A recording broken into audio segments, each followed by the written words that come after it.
Assalamualaikum warahmatullahi wabarakatuh. Selamat pagi semuanya. Baik, saya Wana Septian akan membahas mengenai pengantar artificial intelligence ya, di mana pada mata kuliah pengantar teknologi informasi ini kiranya penting untuk membahas tentang AI untuk saat ini.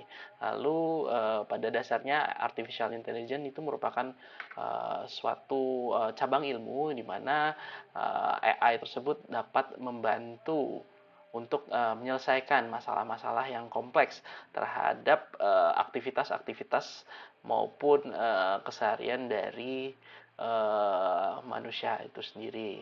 Nah, AI ini dalam menjalankan tugasnya, mereka itu dalam menjalankan tugasnya, AI ini menjadi suatu hal yang difungsikan untuk menyerupai manusia dalam menjawab ataupun mengerjakan masalah-masalah yang ditugaskan terhadap mesin tersebut ya.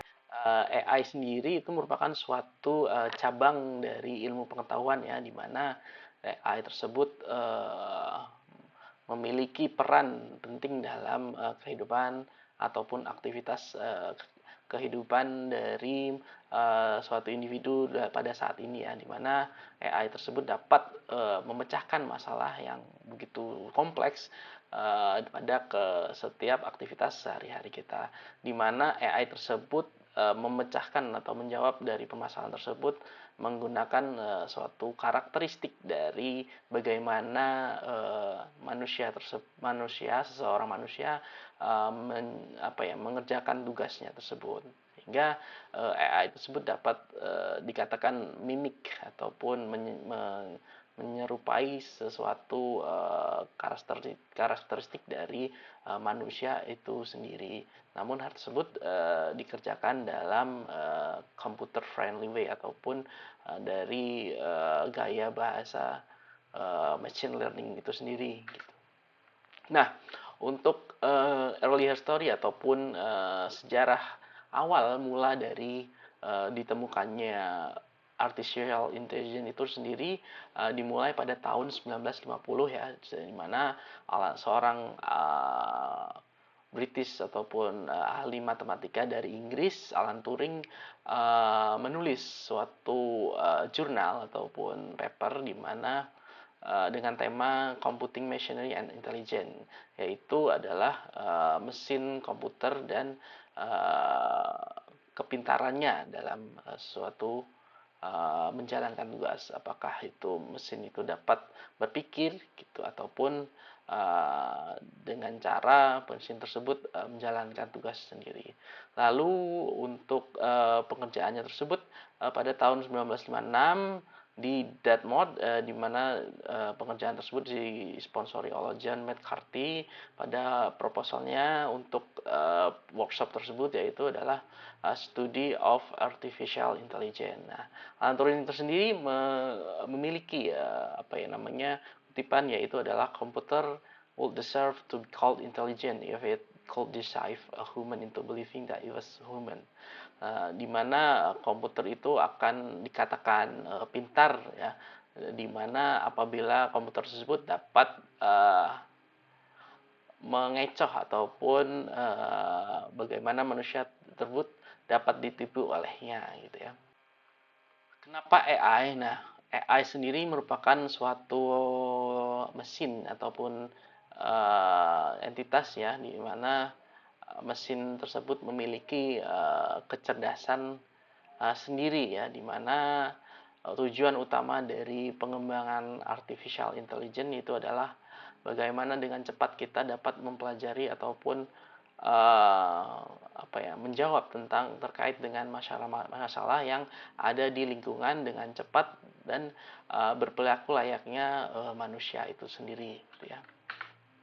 Lalu apakah kita akan sukses? Ya, live the living standard of everyone on earth that to a respectable level, di mana AI sendiri itu dapat mengangkat ya derajat seseorang ataupun individu pada tingkatan level tertentu ya, di mana dalam penggunaan AI tersebut dapat membantu ataupun menyelesaikan permasalahan-permasalahan yang dialami oleh individu-individu masing-masing itu tersebut, di mana masalah-masalah tersebut dapat berupa kehidupan sehari-hari, lalu ada advance in health, education, dan science, ya, di mana kemajuan teknologi dapat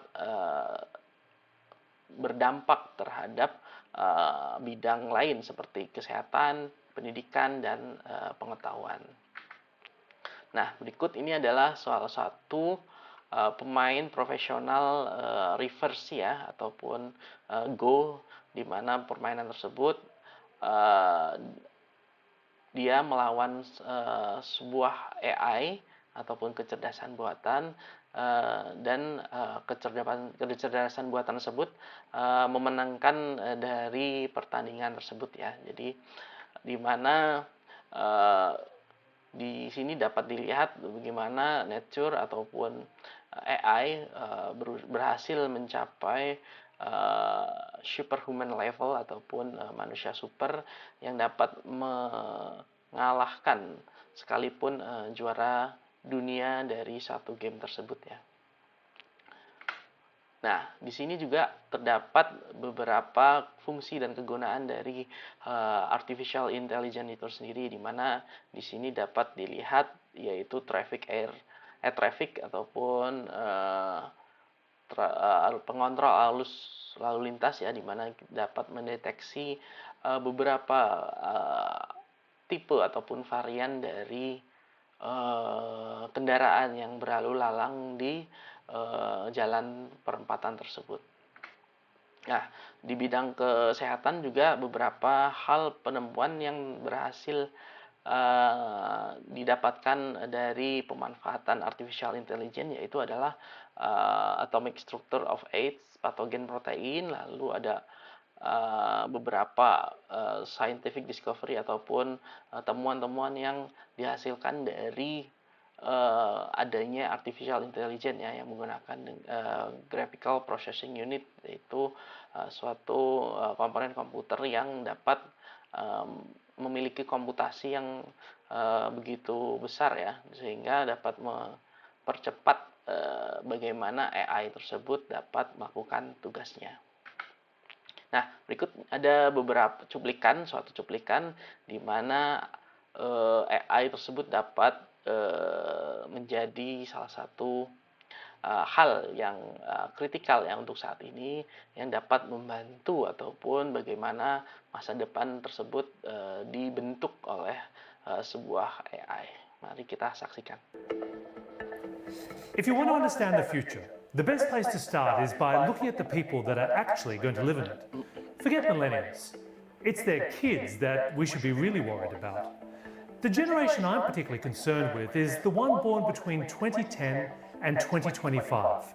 The eldest were born at the very early days of the smartphone revolution, while the youngest were truly children of the pandemic. If you have young kids, you probably already know something that most of us don't, which is that this generation will be profoundly different than any that have ever gone before. Not only are they growing up in a world of smart devices and tablets, but really one in which all of their experiences are shaped and personalized for them based on their data and interactions. Your kids don't listen to music, they're on Spotify. They don't watch television, they're on YouTube. They don't even hang out with their friends in real life anymore. They're on Instagram, TikTok, and Roblox. This is not Generation Y. It's Generation AI. They, not us, will be the true rock stars of the algorithmic age. Even now, it's already begun. The world's highest paid content creator on YouTube is 9 years old and earned $30 million in 1 year, an astonishing sum. This is Generation AI, the first generation to not only grow up in a world of smart machines, but in a sense, to co-evolve with them. And by 2030, the first cohort of Gen AI teenagers will be ready to step into their own power and into a radically new world. Imagine it. It would already now have been 23 years since the original iPhone, 17 since the first Oculus Rift, and about 7 since Apple Glass Generation 1. The whole digital transformation race, by now, has been won. AI will infuse everything from healthcare to urban mobility, retail to entertainment. In this new era of algorithmic experiences, brands will also need to be more data-driven and adaptive, personalized and fluid. If that all sounds like madness, believe me, it's just the start. Marketers will miss the good old days of just bribing social media influencers and being SEO smart. Engaging Gen AI won't be as simple as Gen Y. We'll need new skills, new capabilities, new ways of getting things done. What we spent millions and months training machines to do in 2021 will in 2030 be the work of a minute for Gen AI, something that they do for fun. They will absolutely challenge us as marketers and designers, as managers and as parents. All our greatest unknowns, from robots reinventing work to navigating virtual space, will be things they skillfully shape and worlds they willingly embrace. The future we fear the most is one they already know.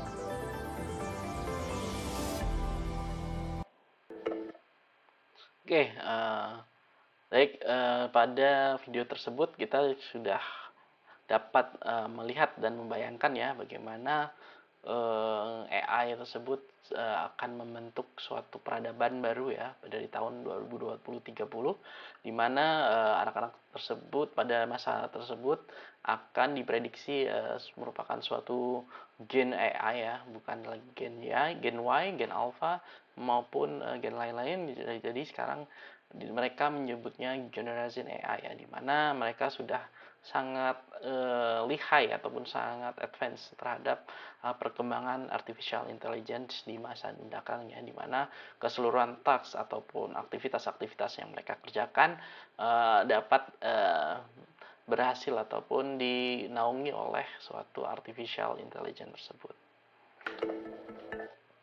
Nah, AI is not a future, it is now. Nah, merupakan AI ini sudah berkembang sangat pesat ya dari 2008 pada saat itu, di mana 270% dari penggunaan AI sudah dilakukan dalam beberapa tahun terakhir ya, di mana 90% dari para eksekutif melihat bahwa mesin AI ini merupakan suatu hal yang prioritas ya terhadap keberlangsungan dari suatu perusahaan yang mereka naungi ya. Jadi merupakan suatu fungsi utama dari keberlangsungan dari usaha-usaha mereka. Nah, berikut adalah beberapa breakthroughs dari tahun ke tahun ya, di mana AI tersebut dari 2016 merupakan salah satu poin penting dalam perkembangan ataupun pengembangan AI, di mana pada saat itu masih berupa object recognition ya, di mana mesin itu dapat mengidentifikasikan suatu objek dari suatu benda maupun manusia. Lalu berlanjut ke 2017 di mana terdapat adanya speech recognition ya, di mana kita dapat mengendalikan suatu mesin ataupun suatu pekerjaan hanya dengan suara kita sendiri. Lalu beralih ke 2018 di mana terdapat komprehensif terkait dengan sustainability dari mesin-mesin yang digunakan dalam baik itu translasi maupun hal-hal yang lain sebagainya. Lalu tahun 2020 kita sudah mengenal suatu conversational Q&A ya, di mana sekarang sudah cukup marak ya, karena conversational Q&A ini sudah banyak digunakan mulai dari pihak-pihak perusahaan yang menggunakan tersebut difungsikan untuk sebagai customer service dan self text sendiri ya. Jadi AI tersebut membantu customer dari perusahaan tersebut dalam menyelesaikan keluhan yang dimilikinya. Nah, lalu 2021 kita mengenal dengan image captioning ya, di mana suatu gambar kita dapat mengidentifikasikan gambar apakah tersebut dan kita dapat menelusuri ataupun mencari lebih lanjut secara cepat dan efisien ya terhadap suatu objek yang terdapat di gambar tersebut. Lalu pada tahun 2021 juga kita sudah mengenal suatu question answering ya seperti ChatGPT dan machine learning lainnya ya yang sudah banyak pada saat ini pun sudah banyak variannya mulai dari ChatGPT, DeepSeek dan lain sebagainya. Nah, ChatGPT merupakan suatu big bang moment ataupun ledakan besar penggunaan artificial intelligence ya, di mana cikal bakal dari AI itu meledak pada tahun di mana ChatGPT itu diperkenalkan ya. Hal ini dapat dilihat dari pengguna ya, terkait pengguna. Yang pertama penggunaannya dari bulan pertama itu baru sedikit ya. Lalu ChatGPT itu dapat secara lebih lanjut berkembang pesat terkait dengan user ataupun pengguna aktif ya yang mengalahkan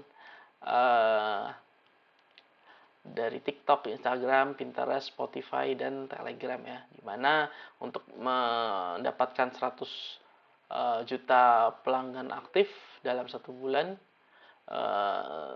ChatGPT itu dapat hanya dengan 2 bulan saja dia dapat meraih 100 juta user tersebut. Nah, berikut adalah beberapa penggunaan machine learning ataupun artificial intelligence yang sudah banyak dipakai untuk melakukan ataupun mengerjakan beberapa ataupun berbagai masalah yang keseharian kita ya, mulai dari teks chat, rutin, video, marketing, chatbot, desain maupun lain sebagainya. Sudah banyak contoh-contoh yang sudah digunakan untuk saat ini ya. Nah, AI sendiri itu terdapat 4 segmen ya, di mana AI tersebut dapat berpikir secara menyerupai karakteristik dari manusia, lalu dapat berperan ataupun bertindak secara manusia, lalu berpikir rasional dan bertindak secara rasional ya. Hal tersebut dimaksudkan untuk bagaimana AI tersebut dapat menjawab ataupun menyelesaikan masalah-masalah yang memang masalah tersebut bersumber dari para manusia pada umumnya. Oke. Nah, ini terdapat beberapa perbedaan antara pemrograman AI dan konvensional komputer ya, di mana AI itu merupakan representasi dan manipulasi simbol ya, sementara computational konvensional merupakan suatu algoritma ya. Lalu yang selanjutnya yaitu adalah memberitahu komputer tentang suatu masalah. Lalu kalau untuk komputernya sendiri itu memerintah komputer untuk menyelesaikan masalah ya. Kalau AI itu komputer diberi pengetahuan dan kemampuan inferensi ya, dimana kalau untuk computational komputer tersebut dapat memberi data kepada komputer dan program ya. Berikut adalah perbedaan dari pemrograman AI dan konvensional ya.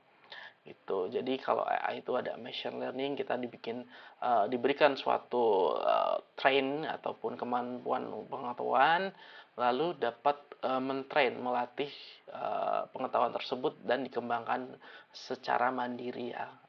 Dan hal tersebut merupakan suatu keunggulan AI dibandingkan mesin komputasi konvensional.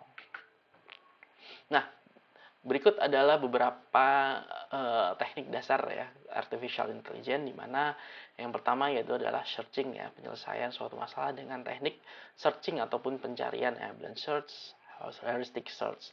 Lalu yang kedua adalah reasoning, yaitu adalah penyelesaian suatu masalah dengan cara merepresentasikan masalah ke dalam basis pengetahuan menggunakan logik ataupun bahasa formal ya, yaitu bahasa yang dipengetahui oleh komputer, di mana permasalahan-permasalahan suatu individu itu kan banyak ya, lalu kita representasikan permasalahan tersebut dan dapat dipahami oleh komputer dengan kode-kode yang sudah diinstruksikan oleh pembuat AI tersebut. Sebagai contoh yaitu adalah Fuji System ya, yang sudah banyak digunakan pada teknik-teknik dasar kecerdasan buatan. Lalu yang ketiga adalah planning ya, di mana penyelesaian suatu masalah untuk menyelesaikan masalah-masalah yang didapat didekomposisikan, yaitu contohnya goal check planning, constraint posting ya, di mana hal-hal tersebut dapat dipelajari lebih lanjut pada mata kuliah yang secara spesifik menilai ataupun belajar tentang kecerdasan buatan tersebut ya. Lalu yang keempat adalah learning, di mana penyelesaian suatu masalah dengan cara mempelajari pola-pola ataupun aturan tertentu dari data sehingga dapat mengenali dan proses data secara serupa di masa depan. Di mana ini contohnya adalah supervised learning, unsupervised learning, reinforcement learning. Nah, ada 3 contoh dari machine learning ini sendiri.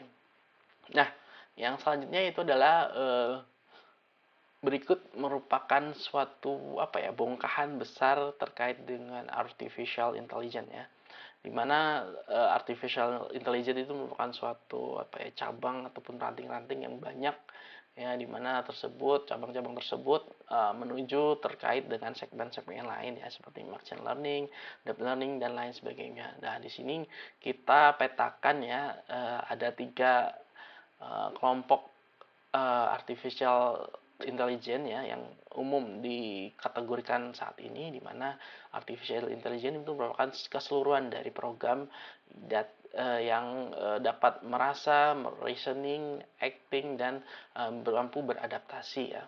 Lalu di artificial intelligence itu tersebut terdapat suatu machine learning ya, di mana machine learning ini difungsikan sebagai suatu algoritma ya, di mana dapat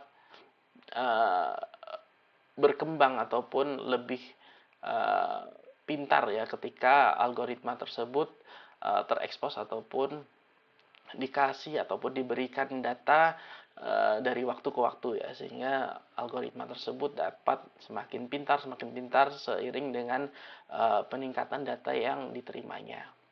Lalu yang ketiga adalah deep learning ya, di mana suatu subset ataupun perintah dari machine learning yang memiliki neural itu pun merupakan layar-layar kecil dalam suatu jaringan ya, yang dapat mempelajari dari beberapa data dengan jumlah yang sangat besar ya. Nah, hal tersebut diberikan suatu data yang banyak. Nanti kita dapat lihat untuk di slide selanjutnya terkait dengan deep learning ini tuh sendiri ya. Nah, berikut ini beberapa bagian di mana AI itu artificial intelligence dipetakan ya. Ada machine learning, natural language processing, expert system, vision, speech planning dan robotics ya. Dari cabang-cabang tersebut beralih ke ranting ya. Ada machine learning itu ada deep learning, supervised, unsupervised dan seterusnya. Nah, untuk kategori pertama yaitu adalah machine learning ya, di mana ketiga kategori dapat dilihat di sini, yaitu adalah supervised, task driven, predict next value, unsupervised, data driven, identify cluster dan reinforcement ataupun belajar dari kesalahannya. Nah, metode machine learning yang pertama yaitu adalah supervised learning, di mana hal ini dapat diklasifikasikan dengan gambar ya, dapat dilihat. Kita dapat lihat di sini mobil ya, mobil, truk, dan ini apa gitu kan. Nah, kita bisa menginstruksikan kepada machine learning itu terkait dengan prediksi gambar apakah ini gitu ya. Apakah gambar mobil, apakah gambar truk, terkait dengan gambar yang akan ujikan tersebut. Jadi kalau kita sudah punya data mobil seperti ini, truk seperti ini, dan mesin tersebut dapat mempelajari dari data-data sebelum yang sudah diberikan ya. Hal ini merupakan supervised learning ya. Nah, ini beberapa contoh lagi yang unsupervised learning ya, di mana tipe pembelajaran mesin ini diberi data masukan tanpa label ataupun output yang diinginkan ya. Jadi mesin diberikan serangkaian data dan diberi tugas untuk mengelompokkan ya ke dalam kelompok yang berbeda berdasarkan perilaku dari data tersebut ya. Misalnya di sini perilaku pembelian ya, mesin akan mengelompokkan kelompok data konsumen ke dalam kelompok-kelompok yang serupa ya. Misalnya kalau beberapa orang yang sering membeli suatu barang, dia akan dikelompokkan ke dalam satu klaster ya, di mana nanti bisa dapat dilakukan pemrosesan analitik data lebih lanjut ya terkait dengan data-data customer tersebut. Nah, yang ketiga itu adalah reinforced learning, di mana tipe pembelajaran mesin ini belajar melalui interaksi dengan lingkungan yang dinamis ya, dengan mencoba memaksimalkan hadiah ataupun mengurangi hukuman ya. Jadi kalau misalnya mesin itu, misalnya ini ada contoh ya, bermain catur ya, diberi hadiah ketika mesin itu menang, lalu kalau kalah mesin itu diberikan hukuman. Setelah mati mesin selama beberapa waktu, mesin belajar strategi terbaik untuk memenangkan permainan ya, bisa dikatakan trial and error ya. Jadi mesin itu dapat memperbaiki suatu kesalahannya sendiri. Oke. Nah, ini beberapa implementasi dari AI ya untuk saat ini, di mana ada bidang keuangan, di mana AI digunakan untuk memprediksi risiko kredit, deteksi fraud, dan melakukan investasi secara otomatis ya. Banyak perusahaan-perusahaan yang sudah menggunakan mesin kecerdasan buatan ini ya. Salah satunya adalah Betterment dan lain sebagainya. Lalu ini ada di pendidikan, Shaping Dreambox ya, dapat digunakan untuk pengembangan program pembelajaran yang disesuaikan dengan kebutuhan masing-masing siswa. Lalu ada perdagangan, di mana ini ada contohnya Walmart menggunakan AI untuk mengoptimalkan supply chain dan mempercepat pengiriman produk ke pelanggan ya. Lalu ada Hootsuite AI untuk menganalisis data dari media sosial dan membantu perusahaan dalam memahami sentimen pelanggan tentang merek ataupun produk mereka ya. Mungkin kita lihat sebelumnya juga kan slide dari customer yang sudah banyak, itu kita dapat menganalisis seperti yang Hootsuite gunakan saat ini. Lalu ini terdapat di beberapa banyak juga ya terkait penggunaan ataupun implementasi dari AI ya, terkait di bidang manufaktur, transportasi, tadi itu ada air traffic control, lalu layar pelanggan, hukum, dan pertanian. Nah, ini beberapa contoh ya deep learning. Untuk yang deep learning ini berupa sensor input, di mana terdapat beberapa data yang sudah dapat dikalkulasikan oleh machine learning tersebut dan menghasilkan suatu perilaku ya. Ini merupakan bagian dari deep learning itu sendiri. Nah, ini merupakan salah satu beberapa keunggulan dari machine learning tersebut yang sudah dijelaskan sebelumnya ya, di mana ini dapat membantu kita untuk mengerti bagaimana proses dalam suatu pembuatan dan mengetahui potensi bagaimana penggunaan AI tersebut dapat meningkatkan suatu yang belum kita dapat lakukan sebelumnya, namun dibantu dengan AI tersebut dapat meningkatkan potensi yang kita miliki sebelumnya, yang belum ada sebelumnya. Nah, ini beberapa keunggulan dan kelemahan dari AI tersendiri, banyak ya. Dari sekarang juga masih banyak pro dan kontra terkait dengan penggunaan AI ya. Namun secara kategori di sini kita dapat melihat bagaimana AI dapat membantu mempresisikan dan tugas-tugas yang dikerjakan secara akurat, lalu dapat banyak penggunaan AI tersebut membantu baik bidang keuangan, fraud detection, management record, lalu tidak terefek oleh emotional side ataupun emosi ya. Jadi AI itu mungkin masih tidak ada emosi ya, karena ketika kita mengerjakan tugas mungkin ketika perasaan kita sedang sedih maupun sedang marah, maka tugas tersebut akan terdampak oleh emosi kita ya, dimana kalau kita sedang sedih mungkin tugas kita akan lama selesai maupun banyak salah gitu ya. Jadi AI itu merupakan suatu hal yang dapat diunggulkan terkait dengan hal-hal semacam itu.